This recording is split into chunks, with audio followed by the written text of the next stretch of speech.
Bonjour à tous. Un grand merci de votre présence. Je tiens avant de commencer de remercier de leur présence Madame Bechtel, notre députée, nos conseillères départementales, Madame Gillot et Madame Létriard, ainsi que Monsieur Vincent Morlet, qui est maire de Crécy-Aumont et premier vice-président de la communauté de communes de Picardie-les-Châteaux. Merci à eux d'être ici. Comme le veut la coutume, je vous souhaite, au nom du conseil municipal, ainsi que de moi-même, une très bonne année 2017. Bonheur et santé à vous tous. Je vous dresse rapidement un petit récapitulatif des travaux qui ont été réalisés au cours de l'année 2016. Les vitraux de l'église ont été entièrement remis en état. Et je tiens à remercier les communes de Jumoncourt et de Quincy-Basse qui ont participé financièrement à ces travaux, puisque nous sommes en fait une église pour 3 communes. Il y a également dans la salle des fêtes le remplacement de la très vieille gazinière, du chauffe-eau, la remise en état de l'ensemble de l'électricité, les abords extérieurs qui ont été remis aussi. Tout ça dans le but d'améliorer un peu le vivre ensemble. Dernier point pour la salle des fêtes, l'alimentation qui était défaillante lors de nos manifestations n'est plus qu'un vague souvenir. Le projet concernant l'aménagement du carrefour de l'église est toujours dans les tuyaux. L'étude avec l'ADICA et le bureau d'études Bétavoirie ont bien avancé. C'est un projet coûteux, mais sur ce point, nous attendons quelques aides de l'État avant de faire quoi que ce soit. Dernier point, le cimetière. Avant la fin des travaux d'accessibilité, nous avons terminé les travaux du columbarium, ainsi que de l'ossuaire. Malheureusement, vous avez tous pu constater que le mur du cimetière est toujours à terme. L'entreprise, en fait, conteste à ce jour les faits, c'est-à-dire que leur responsabilité, c'est surtout l'assurance de l'entreprise. Et aux dernières réunions de conseil, en fait, on va prendre un avocat et on va ester en justice. Donc je crois que l'histoire n'est pas encore terminée. Concernant les projets 2017, nous allons être, sans être frileux, nous allons être prudents. Pourquoi ? Parce que comme vous le savez tous, au 1er janvier 2017, nous avons récupéré la compétence école. Cette compétence qui appartenait à feu la communauté de communes Val de l'Ailette a un impact direct sur notre fiscalité. Néanmoins, cette modification qui va impacter les deniers de notre commune, nous avons la volonté avec le conseil municipal d'absorber cette nouvelle dépense, sans pour autant vous impacter. La mise en place de la nouvelle communauté de communes Picardie-les-Châteaux se fait dans la douleur, mais avance. Et chacun des membres du bureau, dont je fais partie, ont un seul objectif, impacter le moins possible financièrement les ménages. La tâche est compliquée, mais pas insurmontable. Il nous reste encore beaucoup de travail et beaucoup de questions en suspens. Voilà pourquoi nous allons rester prudents cette année 2017. Néanmoins, avec quelques projets, comme la remise en état du logement communal, là aussi, on attend encore quelques petites aides départementales, remise en état de la voirie sur Courson, de la réfection des fossés de la commune, et pour finir, la pose de volets roulants et la remise en état d'un petit rafraîchissement de la façade de la mairie. Voilà donc à peu près les travaux qui seront réalisés courant d'année 2017. Mais ne nous en faites pas, nous ne resterons pas inactifs durant l'année 2017. Pour conclure, je voudrais dire merci. Merci au comité des fêtes, à la nouvelle équipe, à leur présidente, Varnier Aurélie. Je voudrais également remercier 3 personnes en particulier. Alors j'aimerais bien qu'ils viennent me voir. Nadine, si tu peux venir. Marilène. Et je vois quelque part tout à l'heure, Claude, Monsieur Manier, vous êtes où? Ah, vous êtes caché, mais je vous vois, voilà. Si vous pouvez venir. Donc voilà, c'est un symbole. Mais en fait, ça représente énormément. Je voudrais vous remercier tous les 3 parce que vous êtes occupés toute cette année du fleurissement en fait, de la commune. Vous avez pris sur votre temps et en fait, je suis très fier, même au niveau du conseil municipal. Donc c'est qu'un papier, mais ça représente beaucoup pour moi. Voilà, tenez.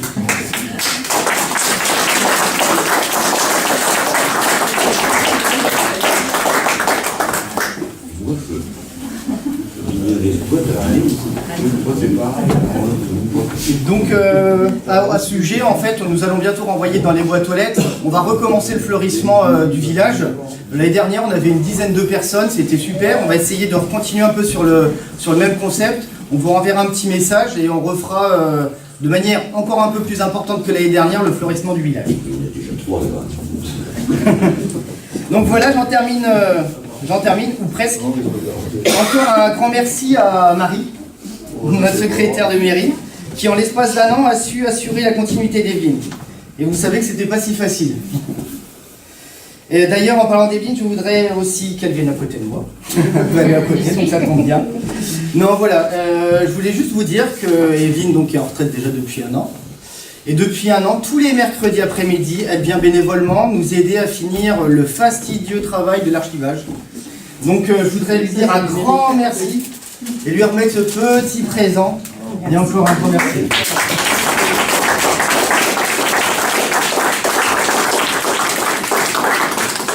Donc voilà, j'ai fait un petit discours très succinct. Maintenant, je vais donner la parole à mes hôtes.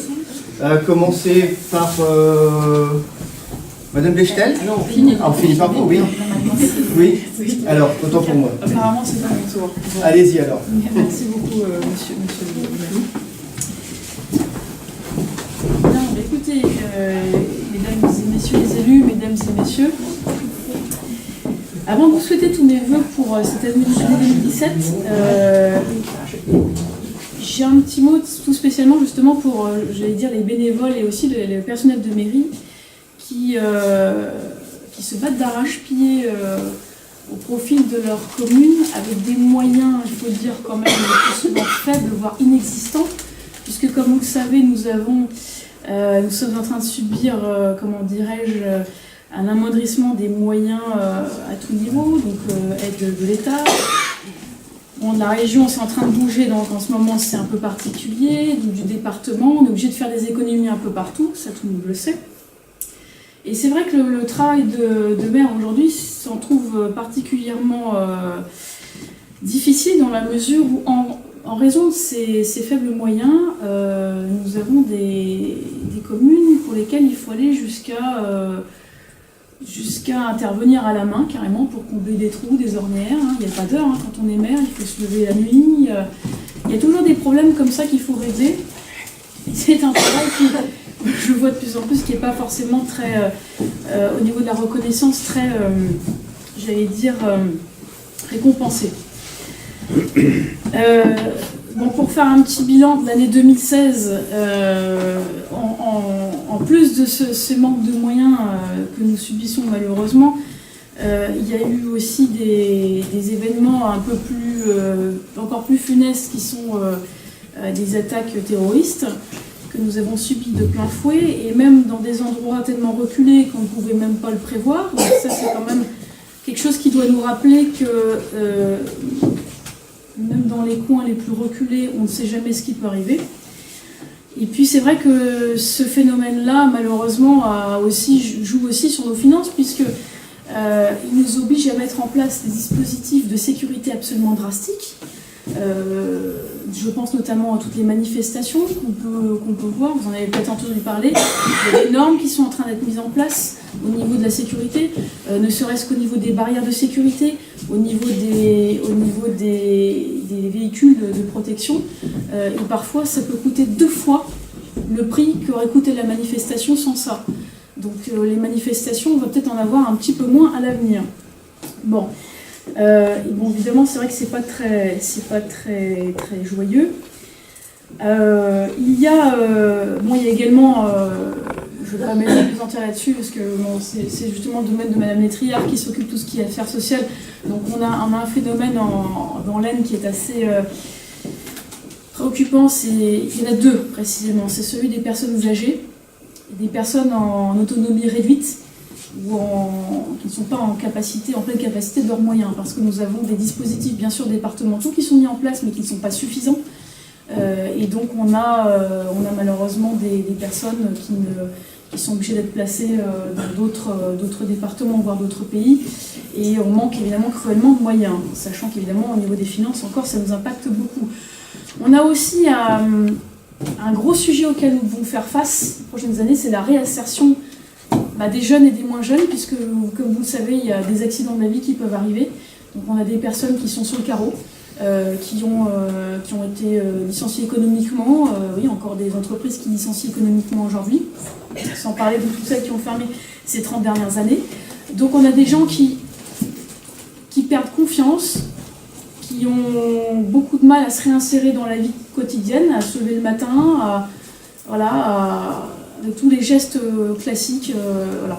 Donc on a des chantiers d'insertion qui nous permettent quand même un petit peu de pallier à ça, même si ça ne suffit pas et que ça coûte quand même très cher aussi.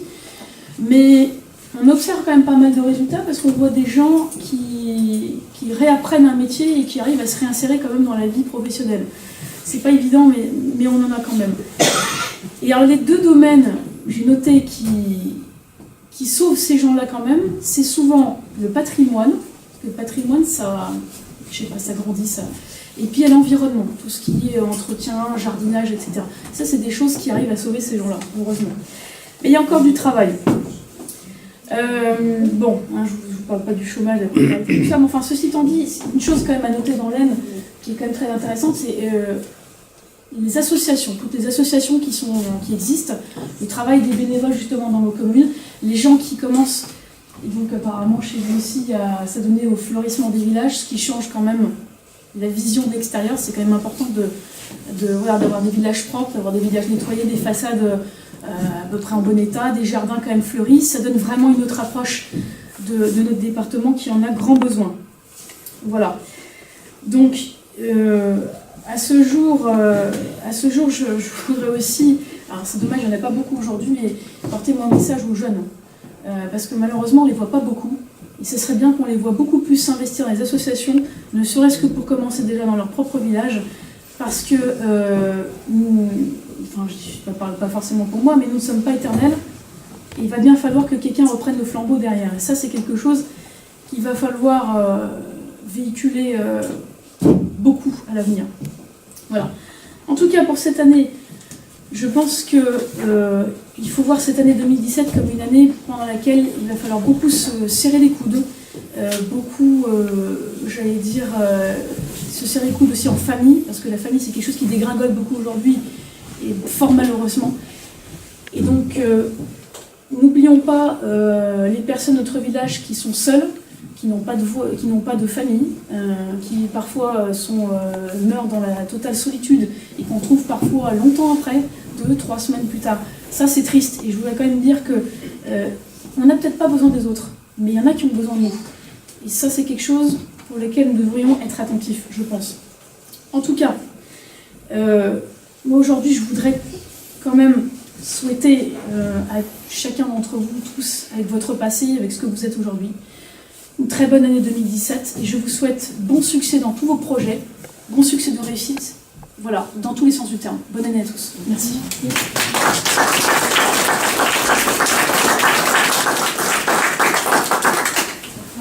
Oui. Oui, merci Bâtiment de me donner la parole.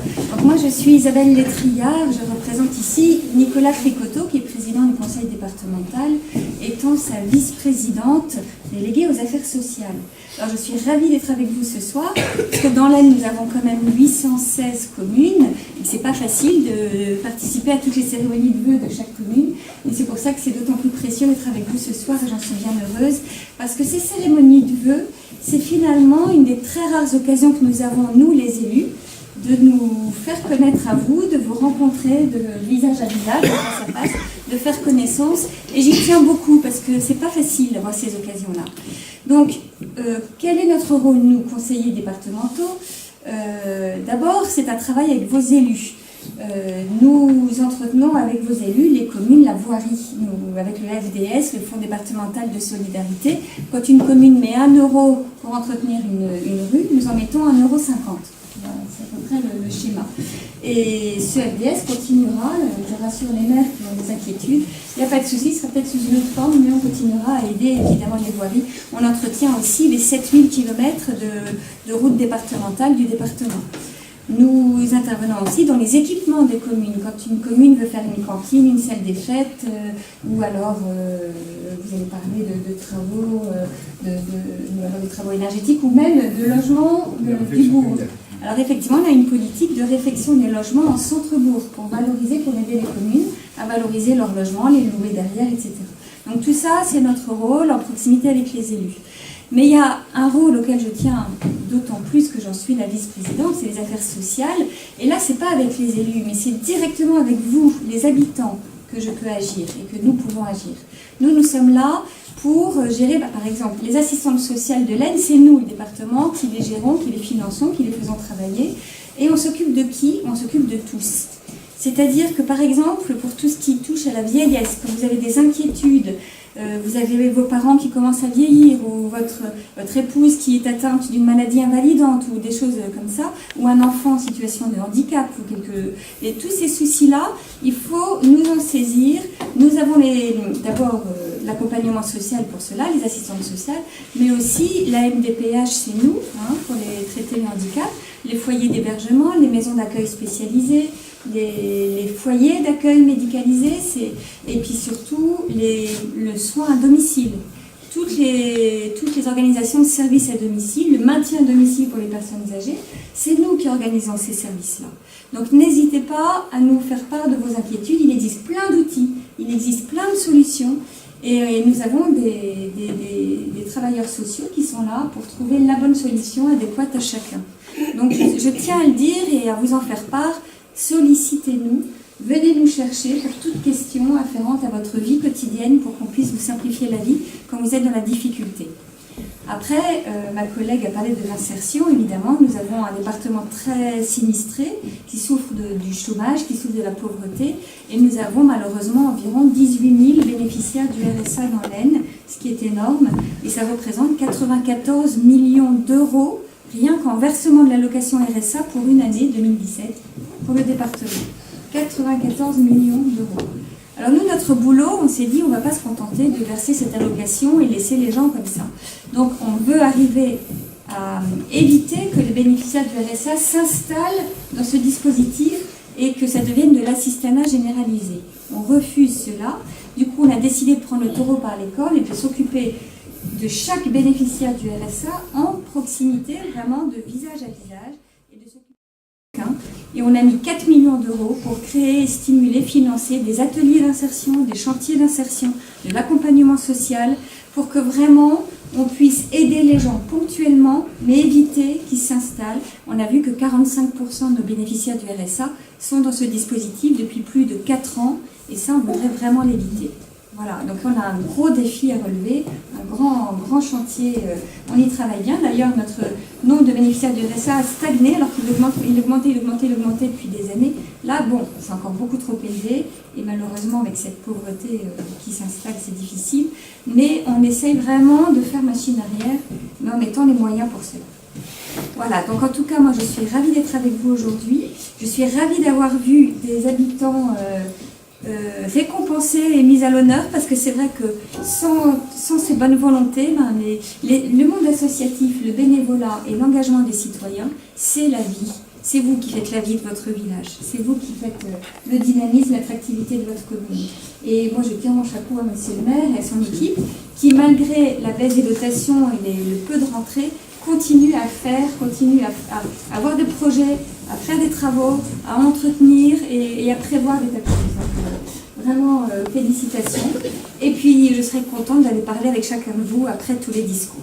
Voilà, bonne année à chacun. Merci.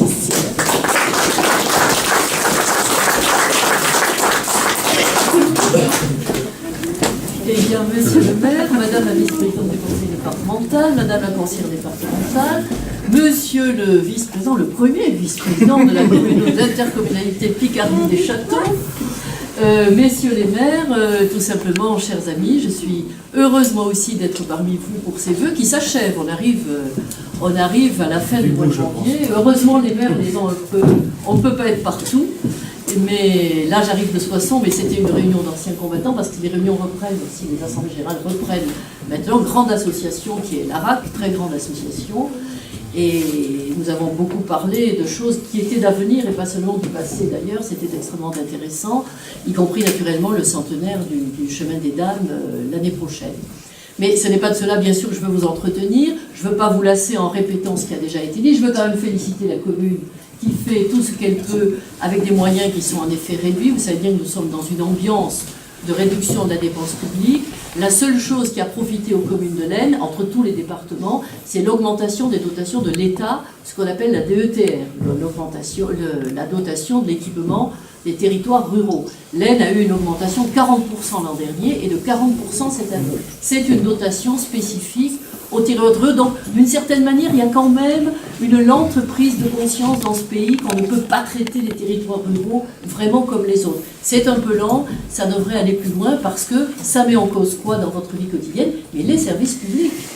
Il ne faut pas qu'à coup d'intercommunalité agrandie, je vais y revenir, à coup de grandes régions qui s'éloignent quand même beaucoup des territoires, à coup de métropoles qu'on a beaucoup de mal à créer ici, on n'a même pas vraiment pu en créer en Picardie, en dehors d'Amiens, qui n'est vraiment pas la plus grande métropole française. Il ne faudrait pas qu'à coup de tout cela, à coup de ce que j'appelle le siphonnage vers le haut, les citoyens se retrouvent démunis des services publics, et c'est le devoir de l'État, c'est le devoir de votre élu national, de votre député, pour l'appeler par son nom, votre sénateur le cas échéant, de veiller à ce que les services publics continuent à irriguer le territoire. Sinon, il n'y a rien qui peut être fait. Alors, on peut prendre l'exemple des maisons de santé, puisqu'il y a une raréfaction de l'accès aux médecins, vous le savez, et peut-être même vous le vivez déjà.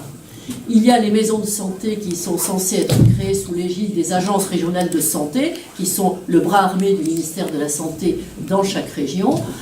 Il faut suivre pas à pas les projets communaux, il faut les pousser, il faut discuter avec l'art. Ça, c'est le travail de votre élu national pour que, encore une fois, vous soyez servi à égalité de services publics dans l'ensemble des territoires. Parce qu'il y a un mot auquel les Français sont, je crois, attachés, c'est l'égalité. C'est l'égalité, c'est aussi le civisme. Je m'adresse à vous ici, je ne suis pas une élue locale, je suis une élue nationale qui représente votre territoire et qui fait de son mieux la médiation entre les besoins de son territoire et le national. Gros besoin. Et ce que je veux dire simplement, c'est que je m'adresse à vous aussi comme à des citoyens. Des citoyens, c'est-à-dire une parcelle du peuple français qui détient ce qu'on appelle la souveraineté populaire, un peu malmenée, me semble-t-il, depuis une vingtaine d'années, mais il ne faut pas me mettre sur ce sujet, je serai un petit peu longue. Donc vous détenez une parcelle, vous êtes le peuple souverain, vous êtes des citoyens d'une commune, vous faites vivre la commune, mais vous êtes aussi des citoyens d'un pays et vous détenez, par votre bulletin de vote évidemment, le cas échéant par votre action civique, militante, politique, engagée, tout ce que vous voudrez, vous détenez un pouvoir d'exprimer ce que veut le peuple français. Et je crois qu'il faut prendre cela très au sérieux, une époque où tout le monde invoque la République, alors les uns la détournent un peu de son sens, me semble-t-il, les autres l'invoquent un peu comme une coquille vide. Je pense qu'il faut faire vivre la République. Et que si on ne le fait pas au plus bas, au plus près des territoires, alors ça ne servira à rien d'avoir des territoires juxtaposés qui chacun ont des besoins, des services, qui se regardent les uns les autres en chien de faïence parce que les uns sont mieux servis que les autres. Et j'en viens donc pour finir à l'intercommunalité. Alors vous êtes maintenant membre d'une intercommunalité qui s'est agrandie, celle des châteaux de Picardie des châteaux, pardon. Château de Picardie, ça fait une guide touristique. Picardie des châteaux, quand on dit des châteaux, tout le monde pense surtout à un château, bien évidemment, qui au centre de cette intercommunalité rayonne, moins qu'il n'a rayonné au siècle dernier, mais surtout au début du siècle, après la guerre, mais beaucoup quand même, puisqu'il possède un patrimoine historique absolument, absolument fabuleux. C'est une grande fierté et c'est un point d'appui pour que ce territoire, cette communauté puisse rebondir vers des projets, notamment touristiques, pour que le rayonnement de ce territoire s'installe véritablement. Car vous êtes une communauté qu'on a construite à marche forcée. Messieurs les maires ici présents, vous savez que j'ai essayé de mener le combat avec vous pour qu'on ne réunisse pas trop des communes qui regardaient chacune dans un sens différent, les unes vers le Laonnois, les autres vers le Chaunois, voire le Soissonnais, qui ce n'est pas trois sens. Il n'a pas été possible, en raison d'un certain nombre de positions locales fortes, je n'en dirai pas davantage, il n'a pas été possible de faire autrement que de réunir deux communautés qui n'étaient pas très appétentes pour se réunir l'un avec l'autre, je parle franchement. Mais maintenant que la communauté est née, maintenant qu'elle dispose pour l'instant, enfin, nous verrons sans insulter l'avenir, qu'elle dispose de vice-présidents musclés, nous en avons un ici, eh bien, elle peut maintenant faire des projets d'avenir. Cette loi était une loi qui allait trop loin en forçant les communes à s'intégrer les unes les autres à marche forcée, c'est pour ça que je ne l'ai pas votée, mais je l'ai dit dès le début, je ferai tout ce que je peux pour que ces nouvelles intercommunalités, quelques critiques je puisse être à leur égard, marchent et marchent le plus vite, le plus fort possible. Vous pouvez donc compter tout à fait sur moi pour soutenir des projets qui donneront du rayonnement au territoire et qui surtout arriveront à rénover un peu notre prospérité économique, et ça c'est vrai pour le pays tout entier, c'est vrai aussi pour d'autres territoires comparables à celui-ci. Prospérité économique sans laquelle nous ne ferons rien, nous ne retrouverons pas cet ascenseur social que connaissait notre République précisément, qui était celle de la promotion sociale et de l'émancipation par les Lumières, je ne crains pas de vous dire. Nous ne retrouverons pas cela si nous ne retrouverons pas la prospérité économique. Alors elle commence par peut-être une autre vision de l'économie dans notre pays, c'est un sujet dont nous reparlerons largement à l'occasion des élections, mais elle commence aussi par des projets qu'on peut faire sur les territoires, qui soient des projets dynamiques, constructifs, et qui dopent autant qu'il est possible une économie territoriale qui en a bien besoin. Tout cela, vous le savez, messieurs les maires, vous pouvez compter absolument sur mon soutien, et autant qu'il est possible sur mon dynamisme à l'appui de ces projets. Voilà, je vous souhaite donc à tous une très excellente, très heureuse année, en me réjouissant de voir beaucoup de jeunes habitants qui ne sont pas nouveaux. Non, non. Bon, on va devoir beaucoup de jeunes habitants, enfin beaucoup, une proportion, en proportion, de jeunes habitants, de ce territoire, ce qui rend notre réunion mélangée par les âges extrêmement sympathique. Voilà, alors à tous, bonne et heureuse année, personnelle et communale, si j'ose ainsi m'exprimer. Bonne année.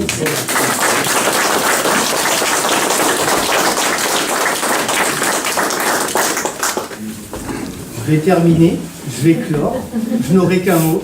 Partageons le verre de l'amitié.